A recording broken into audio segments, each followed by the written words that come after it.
let's see here. I have a couple of third-party synths. I have UHE's Ace, which is any cable everywhere. Can be a little tricky. I wanted to see if I could get a decent bass out of it. It took some work, but it's very simple. Like all these bass patches, they don't require crazy gymnastics to pull off. All it takes is a really solid sawtooth waveform that can re-trigger anytime, every time you press it, and a good filter and a good envelope. It's nice to have some distortion or like some overdrive afterwards, but at the end of the day, good waveform, good filter, good envelope. That's really it. And if you apply that knowledge, you can make a good bass line out of pretty much anything. This is something I sampled from Trillion. This is a Juno 106 bass note. One of the wonderful things about Spectrasonics is, yeah, they make these kind of romplers, but they have really, really high quality recordings of things. And I just wanted to record this one to show you guys the capability of using old gear, but actually sampled at probably better quality than we could ever sample the gear ourselves.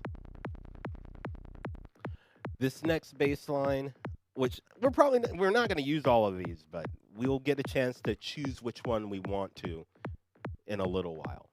This is from a third-party synth. This is Surge. This is my go-to synth for 90% of my sound design. We'll go into some of the concepts, but all the things that I'll be showing you, pretty much you can do with any subtracted synthesizer. You don't need specific, I need this VST to get these sounds. You can do most of these with any. Just some give you a little bit more flexibility or a little more assets or whatever.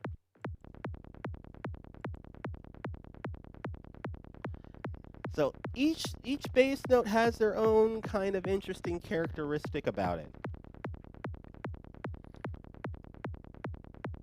And I'll show you the Surge bass. Once again, it's very simple. It's just sawtooth going through 24 decibel per octave low pass filter, and it's being modulated by an envelope.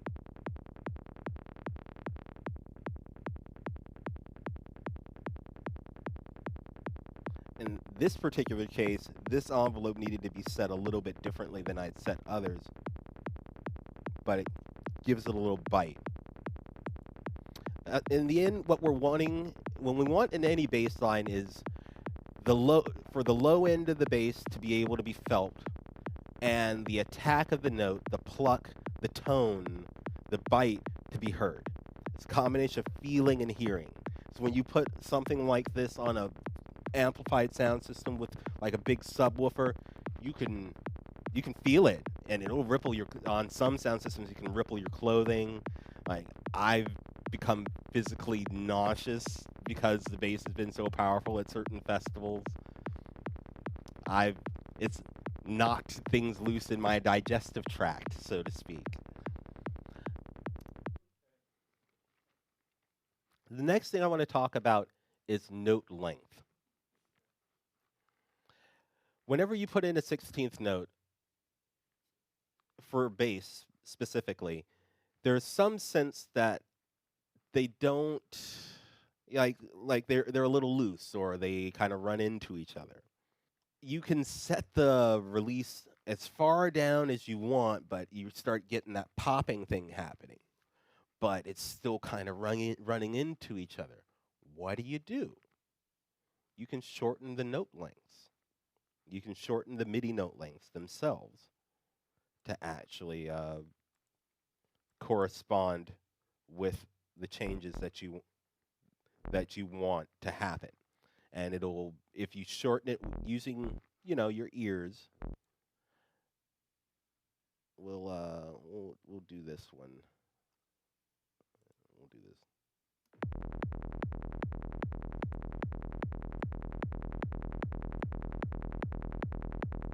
I'll exaggerate.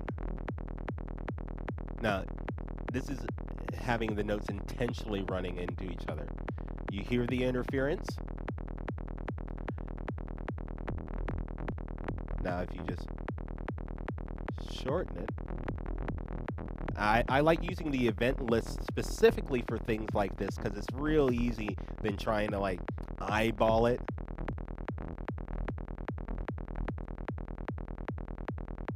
So now you've got a really staccato sounding bass line. Or a really staccato bass line.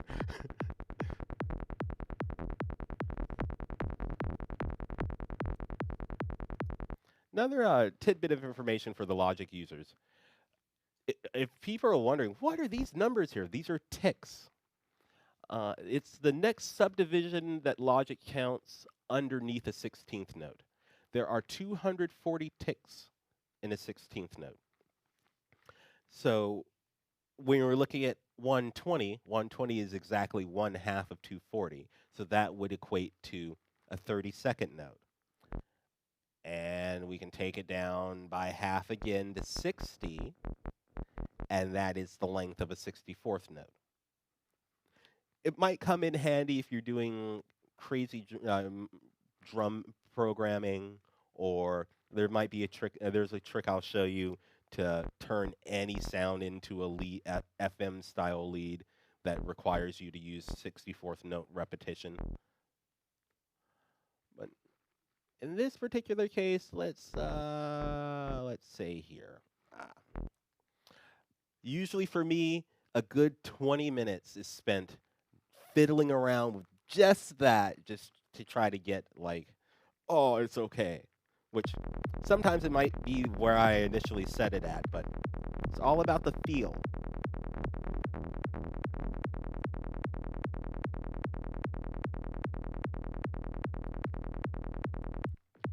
Okay. So now that we've gotten into kick drum and bass, constructing the actual kick drum and bass, we will go into processing in just a little bit. We for this particular example, we tuned our kick to the key that we're working in. Since we're in D, you can. It's not a must. Some people would say it's a must, but it's really about using your ears. If you've got a really good kick that sounds really good at C, and it sounds really harmonious with the bass line right where it is, and you tune it up to be in tune with the bass line and just sounds off, then put it where it works. At the end of the day, it's not, nobody's going to like, oh, your kick drum was a semitone too high. If it works, it works. And with everything that I impart upon you guys, feel free to question, try things a different way. I am no authority. My way is never the only way. It is just a way. And as long as you take the information that you gather as a way to go about things, you can pick and choose what works right for you. Okay, we've talked about volume levels, where I set my kick at 10. I found, like, this is through trial and error of setting my kick at different volumes, and every time I set my kick at like -8, -7, I found myself having to turn things down later on to keep my master from clipping, or to create headroom for the mastering engineer. So I just started, oh, let's just start from the ground up. So I set a pretty relatively rigid level. It's like, okay, that doesn't go above 10, and then everybody else can be slightly nebulous depending on what your ears tell you to do. Trust your ears, but also trust have a backup plan. If your ears fail, have a backup plan. This is a frequency analyzer. I'm using Voxengo Span a lot of the time. It's very handy. So it helps you, like, see things. to a certain degree, and kind of gives you a better idea of where things are at. I find this really handy for certain particular processes. When it comes to the mixing stage, and especially the final mix stage, the frequency analyzer really helps me like see problem areas, or, well, mainly just problem areas. Things that are colliding, frequencies that don't sound right together, or something that just my ears didn't catch. Also, this is another tool that I really like to use. This is from Smart Electronics. This is an oscilloscope called Smexoscope, and I find it to be very, very valuable. I use it to see, basically, like, this helps me look and see what my kick and bass relationship is, how much volume they have on each other, like if one's overpowering the other. Let's see here.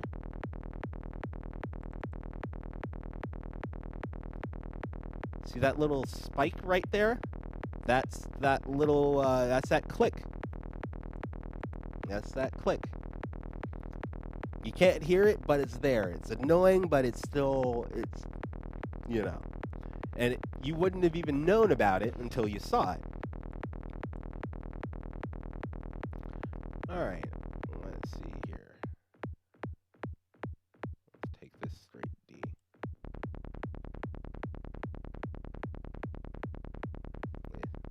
See, I kind of like that relationship that they have with each other. It's not quite as loud as the kick, but it still presents itself with its own formidable force. So that is the Smexoscope. I will be more than willing to post links where you guys can get all this stuff. This is all free. It's all freeware. Another little tool that I like to use is, this is by Destroy Effects as well. It's called an RMS Buddy. I use it to just get what my peak volume level is. Yeah, I can also use that. I can totally also use that, but it just helps at times to find what my peak volume level is and what an RMS. RMS is root mean square, or sometimes can be considered relative mean signal. What I consider it to be is the actual sonic concussive force. It's the actual real pressure of the sound, not quite like SPL, but this is really like how much oomph is this gonna really push the speakers. Whenever I've dealt with mastering engineers, whenever they send stuff back to me, I check it with our RMS meter just to see how loud things are, usually for my own personal curiosities, and it fluctuates anywhere between like -10 RMS to like -6, but we'll not get into the loudness wars in this conversation, because mastering is far beyond me, even though I do my own stuff.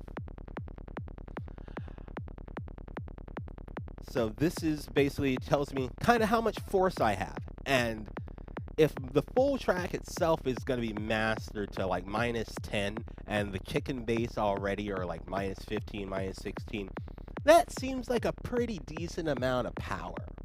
I'm just like, guesstimating at this point, but this kind of gives me a good impression of how much concussive force this combination is going to put together.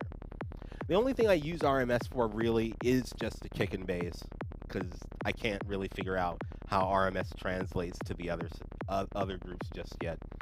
I am also a student like everybody here. We're always students in some way.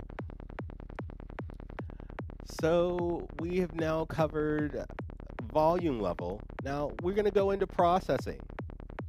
There is, as you can see on this channel, there's very minimal processing. You don't really have to do too much. If your initial sound is good, you get your envelope setting right, you get it sounding good, you don't really have to put too much extra processing on it. I personally like adding a low cut. Just, right below the fundamental or the lowest note. It just clears up any problems between the kick and bass, and also for mixing purposes, you want to always get rid of the frequencies that you don't need because it's going to also eat up your headroom. Stuff that you can't hear but it's still in there, it'll eat up your headroom if you don't properly treat it. Which we will get to that as well during the mixing stage. So we have now covered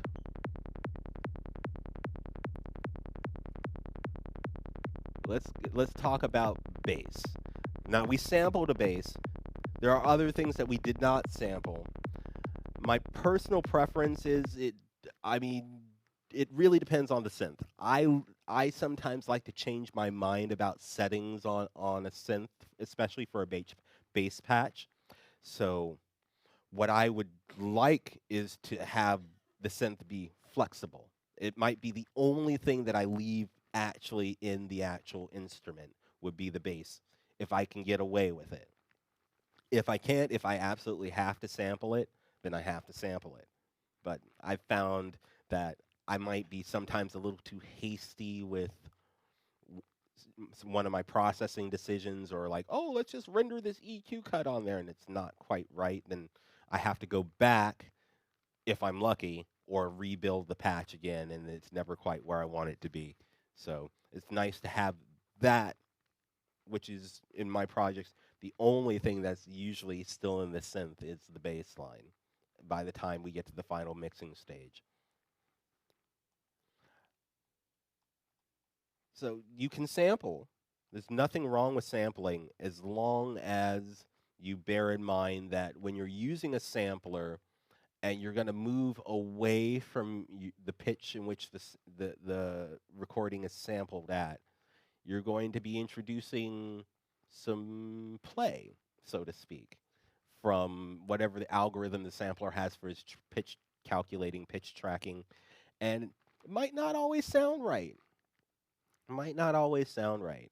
Let's see if I have something that explains that a little bit better. Oh, actually, yes. We'll bring up this Juno. I'll make sure this ESM is turned on. Now it's a C, but watch what happens when I move it up. You hear that? That is because when I sampled it, I set it up to only work for basically C. So that's a error. So the only way that particular sample works now, because I sampled it, is at that particular key. So I couldn't really like do a groovy bass line or anything like that.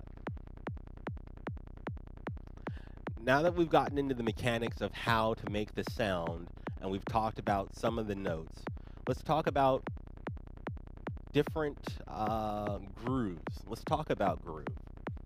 Groove is a combination of kick and bass working together, but you can start the idea of groove with the bass. Let's see. Let's use one that we can have some fun with. We'll just use that fat ESM saw. Now, one of the best ways to play with groove is to play with your perception of dynamics. We're going to actually introduce some dynamics into the bass line by adjusting the velocity on some of the notes. The first trick I'm going to do for this is we're going to take just these outside notes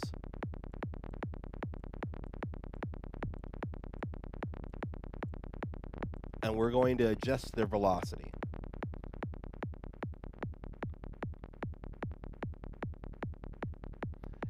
Now, by lowering the velocity, we have, in a sense, given more importance to these higher notes, to these louder notes.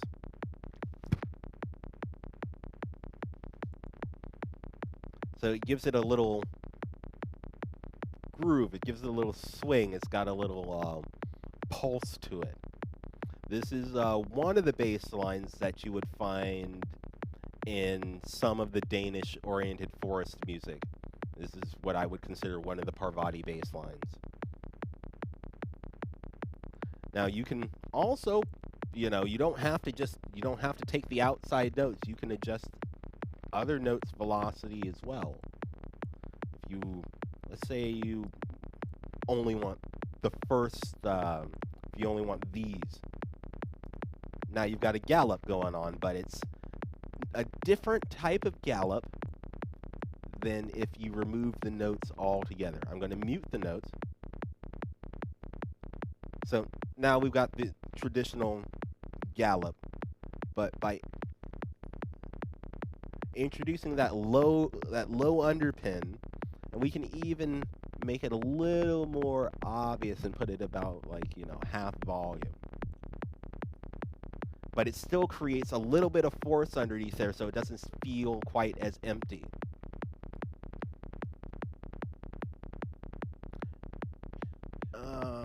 Let's see. One of my friends, one of the guys that I learned from, Ocelot, one of his particular bass line tricks that I used to watch him do would have a scaling velocity.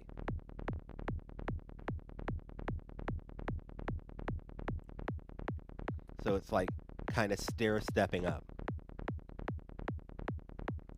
I'm pretty certain there's quite a few of Aaron's songs that are done in this type of pattern. And let's see, we'll just oh, can't do that. We'll just type everything.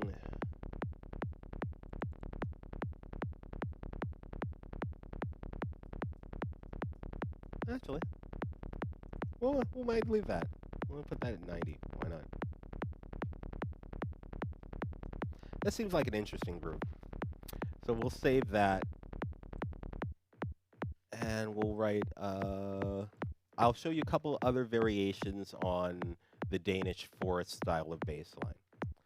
Now, you can perform it with velocity, but there are some times where you don't really want to sacrifice power.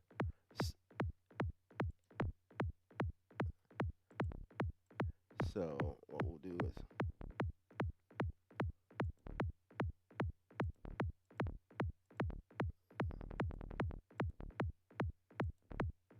we'll just write this straight, and this time we're gonna make it all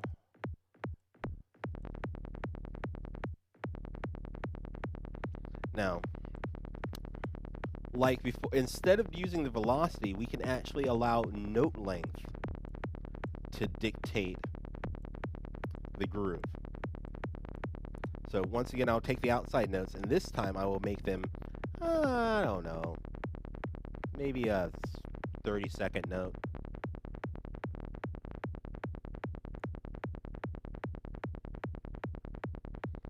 Now that's managed to accomplish almost exactly the same thing as the velocity, but now you have that, you still got the little tap. It's still pounding. Let's even make it a little shorter. There we go.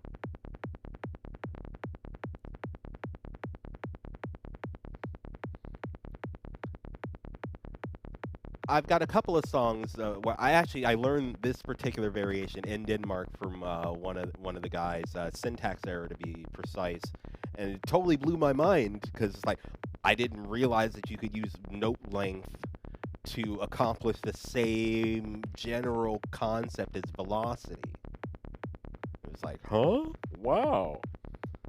But it just creates a different feel, and in the end, and all you're looking for is to be able to be flexible about your feel.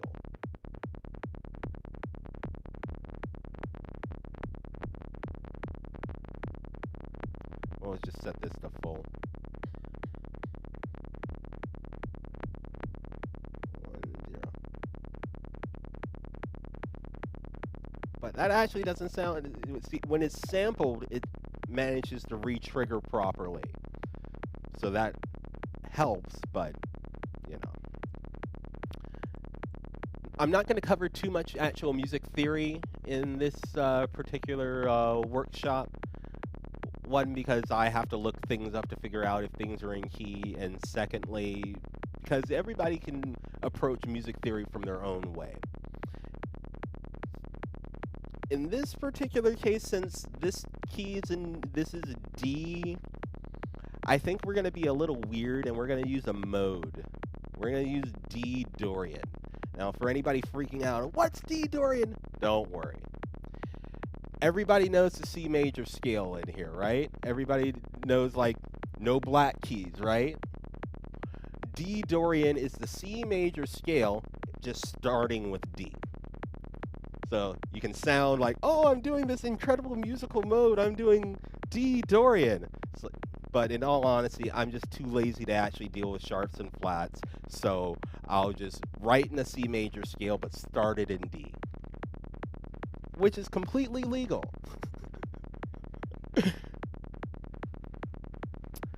All right, so now that we have covered kick drum and bass lines, there's minimal processing on this particular one, just really because it's already pretty good as it is. I find the more plugins you stack on top of things, you tend to lose the sound a little bit sometimes, and it's better to start with a really good, clear idea and then use things to accentuate it rather than to just like stack in a whole bunch of stuff and to make it like fat and loud. I'd rather it be clean, clear, and fat and loud. But, you know, you can do both. You just can't sacrifice one for the other. Let's talk about compression. Let's talk about, do we need compression? We'll switch over to Ableton in just a second.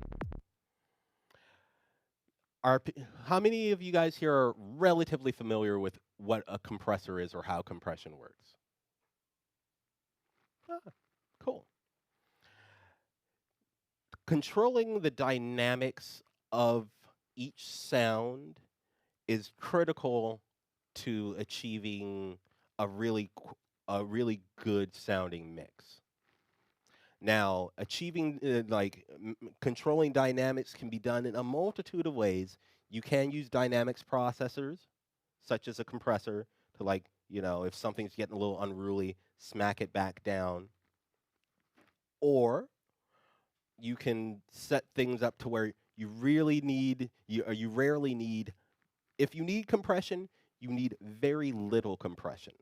This can be accomplished for starters by working in a reasonable volume and not really over smashing things, and also being mindful about the sounds that you're running through the compression.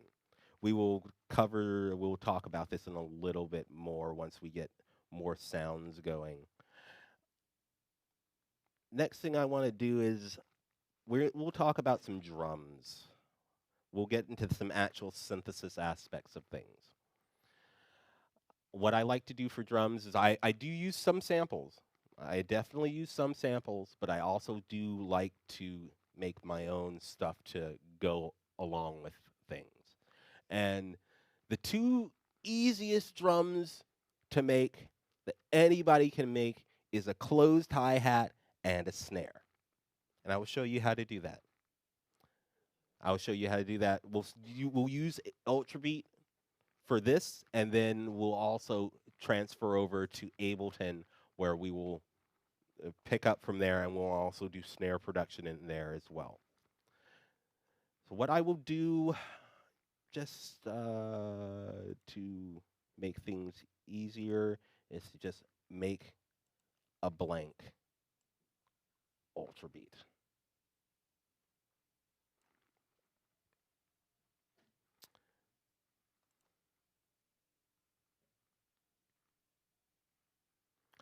Now, we'll start with the closed hi-hat first.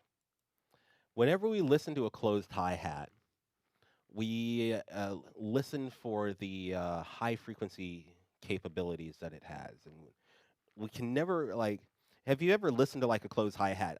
I don't think anybody can ever pick out the actual pitch of the hi-hat most of the time. You can just tell it's kind of noisy and very articulate. It's got a tap to it. Well, because of that characteristic, we can use that to our advantage when we're designing this closed hi-hat. For the sake of ease, we're going to turn things down a significant amount. And we're going to start the sequencer for Ultrabeat. And to be lazy, we're just going to have a very static pattern to start with. We're going to turn on the noise oscillator. And then we're going to change to a high-pass filter and kind of see where we're at. We want to get rid of a lot of stuff, but it's kind of hard for us to figure out what's going on here until we shape the transient on this. So now I'm going to set the volume of this noise oscillator to be modulated by, actually, no, we're not going to do that. We're going to set the actual output of the voice itself.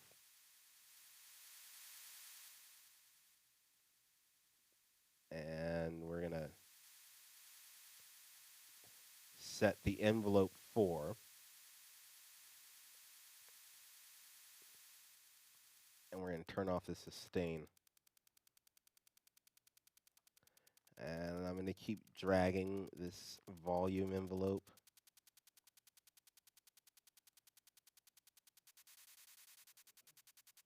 I get something short, maybe about 50 milliseconds or so. Sounded a little washy, but we can shape that just like we did for the kick drum.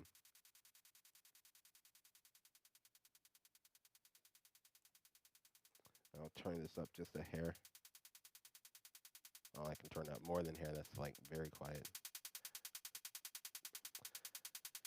So now we're basically shortening the decay. Well, now I'm lengthening it, just trying to dial it in.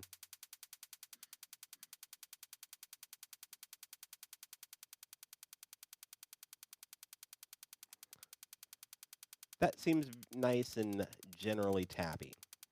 All from some white noise, properly envelope shaped. And, you know, as things go along, you can adjust the envelope.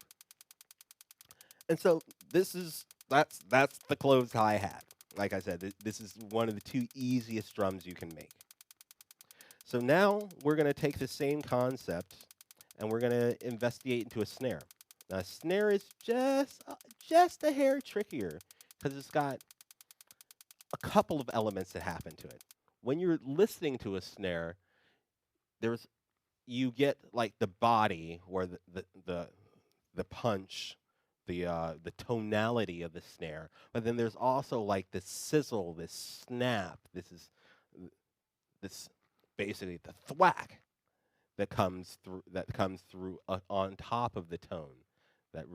So if we look at this as 2 separate things happening, and subsequently treat this sound creation process as such, we can get what we want. Now, what we'll do for this is use 2 separate oscillators. We will use the noise oscillator again, but instead we'll use the bandpass filter. I'll just program in some simple snare pattern, like very simple, you know, and we'll already be able to get a good feel for what's going on by, I'll mute that.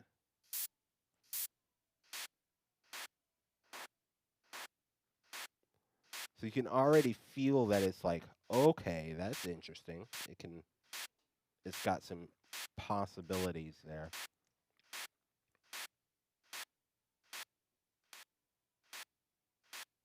I'm going to shape the the envelope on that for a second.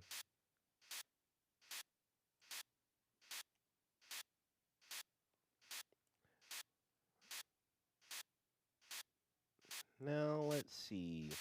I think in this particular case, I will shape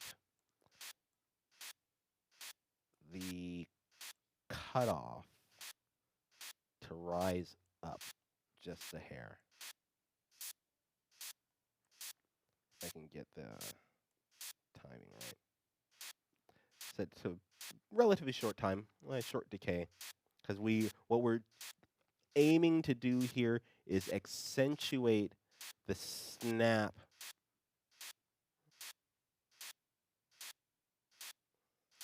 by making the cutoff frequency of the bandpass filter rise up just a hair. Okay.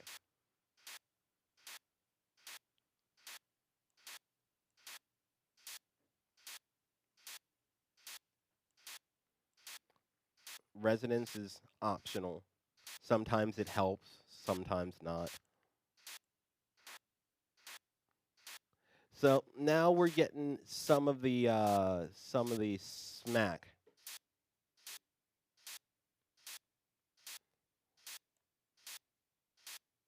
Getting some of the smack, but that's only half of the equation.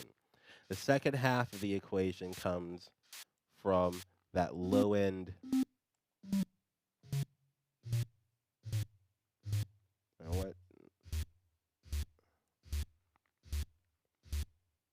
Now, obviously, that's way too much. We just want just enough to not really, just enough so you can kind of know it's there, but not to where it's going to overpower, because it's a low pitch and it's a sine wave. So, it could possibly interfere with your kick. Maybe I'll tune this up.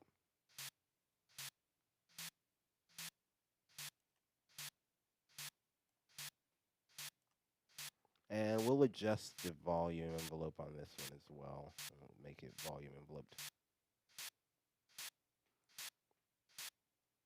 Now that's nice and snappy.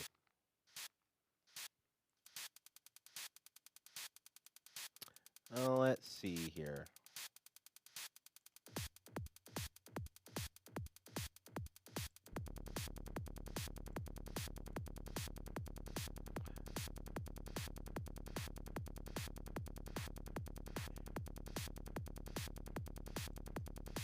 The bandpass is really what makes it all work, because otherwise you got this. Coincidentally, you could probably use the bandpass to make a clap.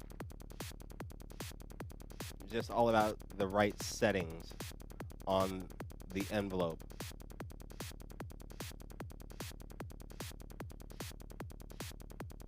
Okay.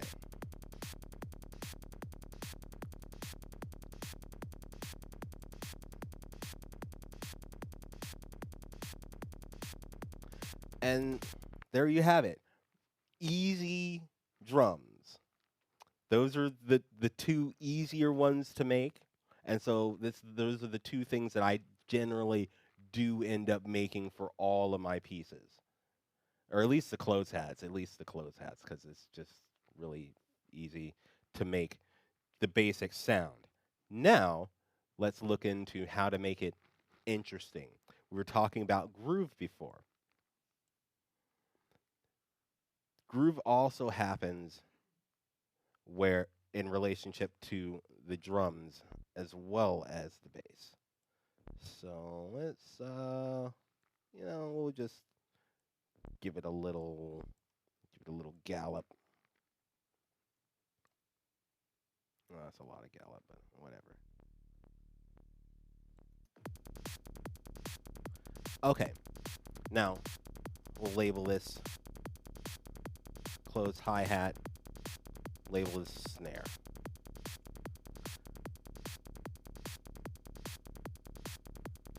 Now, this is okay, but it's very mechanical.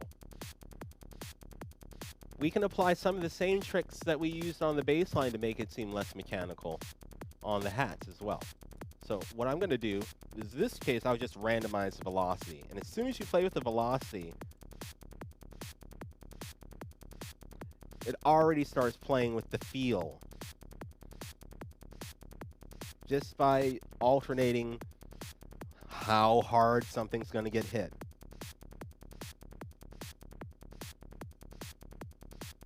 Another good way to increase the groove is to play with the swing. Now, what swing is it basically when you're on a meter, when you're following like a metronome on the meter, and you're counting counting 1 through 4. Once you get down to the subdivisions like the semiquaver or the 16th note, there's some room for play for the weak beats or the what would be considered the second and fourth of the 16th notes. A really good way to explain this, to illustrate this, would be for me to drag out this pattern right here. And I'll show you within Logic, because they have a little swing thing. They have quantize adjustments where you can give different feels of swing. So now I've taken this ultra beat pattern, pretty simplistic. Right here, there's all these types of swing. See how it's altered the timing on, notice just the second and fourth note in a bar or in a beat. The downbeat and I guess what we consider the upbeat are still held in perfect time because this is what you need to keep time, to keep it from this is what drummers use to keep time is the closed hi-hat, closed and open hi-hat. So you have to keep something rigid, but it gives it a little bit of play. Now let's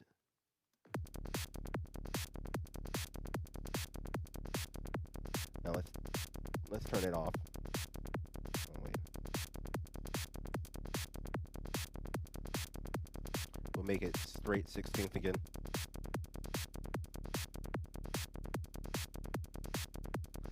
Now, once again, give it another feel of swing. I think I usually like 16C.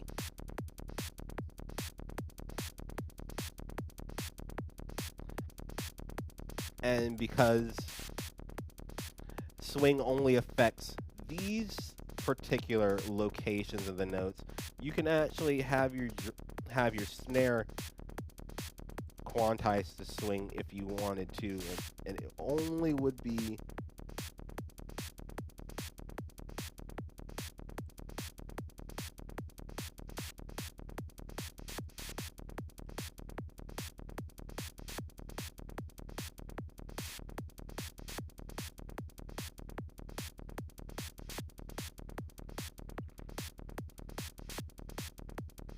so now it's got a little funky thing going on with it.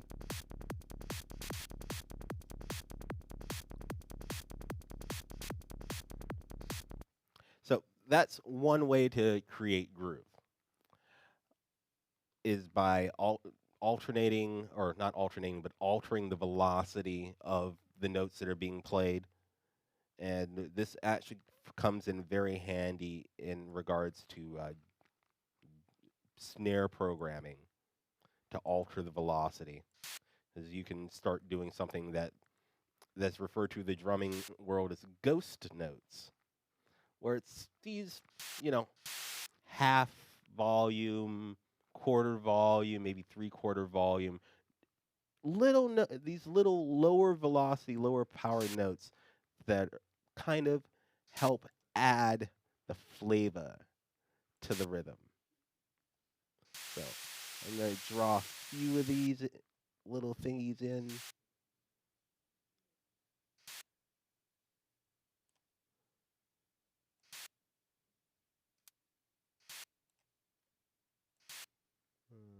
Let's see that.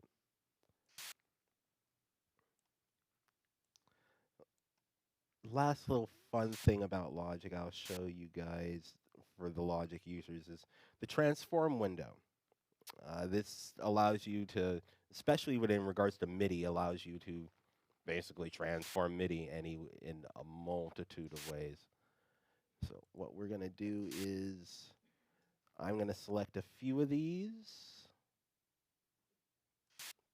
green guys right here. And I'm going to go to Function, Transform, and in this case, it has a really nice little preset for me called Random Velocity. We'll use that. Now it brings you to the transform window where it's just it takes its reading node in, and it takes the velocity straight through, and it randomizes it between the values of 40 and 127. I don't really want it to be 127 because that's where the full power snares are, and the ghost notes need to be like somewhat less than that. So I'm gonna say maybe like something like that.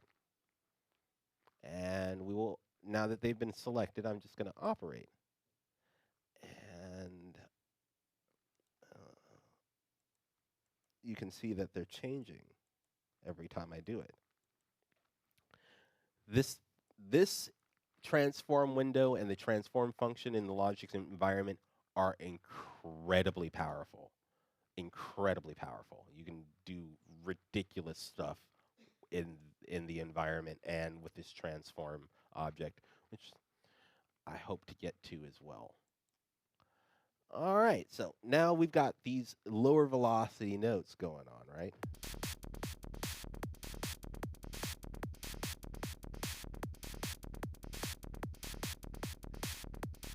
So now it's got a sense of roll to it.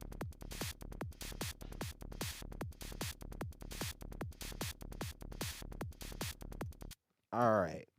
Last thing about drums before we go over to Ableton, now that we've done snares.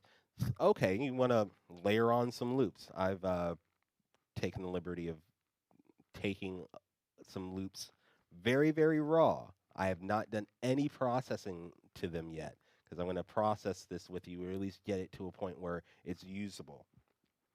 And we're going to do this together. There's nothing on here. I'm going to turn down the volume because it's undoubtedly loud.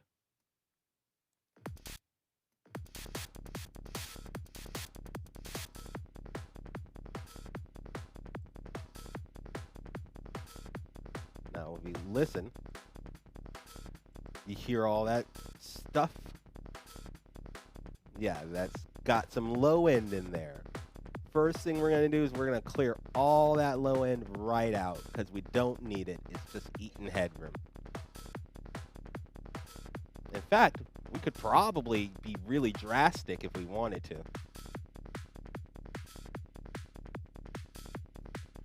Now, I wouldn't necessarily always cut this high, but in this particular case, it doesn't necessarily sound too bad.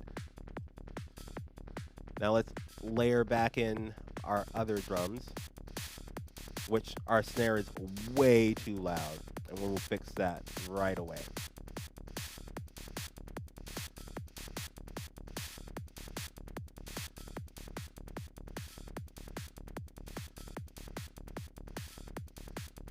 That's probably doable for now. I usually like to keep my hi-hats at a very, very low volume because they're, they can also be, hi-hats can be kind of annoying at certain points, especially if they're too loud in the mix. It's like listening to a clock happening. You don't really want to hear the timepiece unless it's like surging the movement forward. So I like to keep them a little bit further back in the mix than maybe other people do, or just that usually is one of the more the quietest element in my percussion mix. Always my closed hi-hats, just because for me, I hear the closed hi-hats, drives me crazy. So I mix them quieter subsequently. Now we could just call it a day and be done with this particular drum if we wanted to, but I like doing more than just taking something stock, putting some EQ on it. Let's play with the timing a little bit. in Logic's Inspector, you can shift when something happens. So I'm going to delay it -1/16 note. So I'm actually going to move it ahead by a 16th note.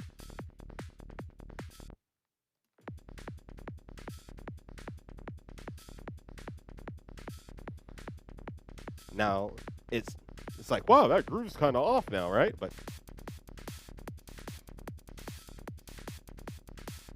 But it seems to kind of incorporate itself into the greater groove.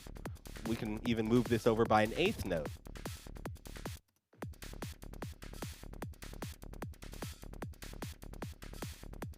So now you basically have two breakbeats going on top of each other, but they're happening, the snares are happening at different times, so they're not colliding. And the secondary snares from this other breakbeat just add an extra element of rhythmic capability behind it. It's basically layering, but almost a lazy way of layering, because I am layering a whole entire drum loop.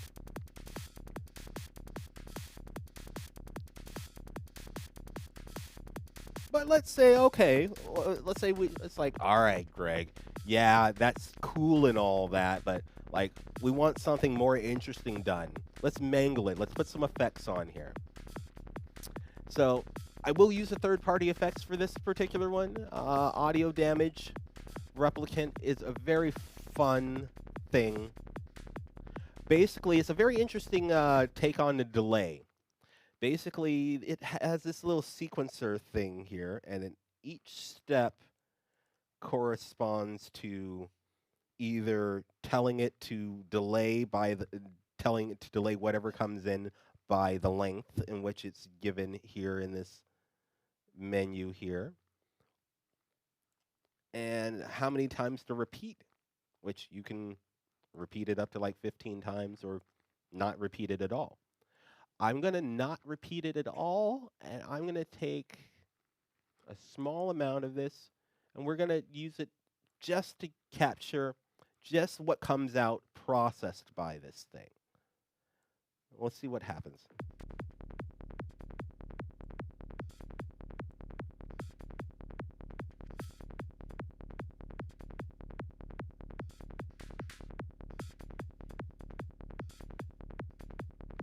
Now, we've basically, by using some elements of randomization as well as telling it to happen, telling it to, once it gets to here, to kind of to play if it wants to.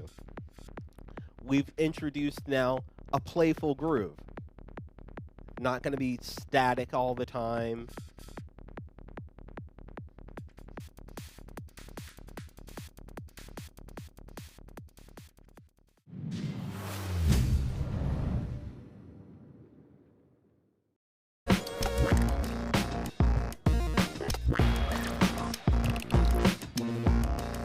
Very much like to thank Pyramide for hosting me here once again. I think this institution is really cool, and until I came here for the first time, I had never seen anything like it in my whole life. What I think really separates us from other people who teach is that we are outrageously passionate about what we do, and especially in electronic music. Since coming to Pyramide, I've discovered electronic music, and San Francisco being a mecca for underground electronic music opened up so many doors for me and kind of blew my mind. We cover everything from absinthe to contact.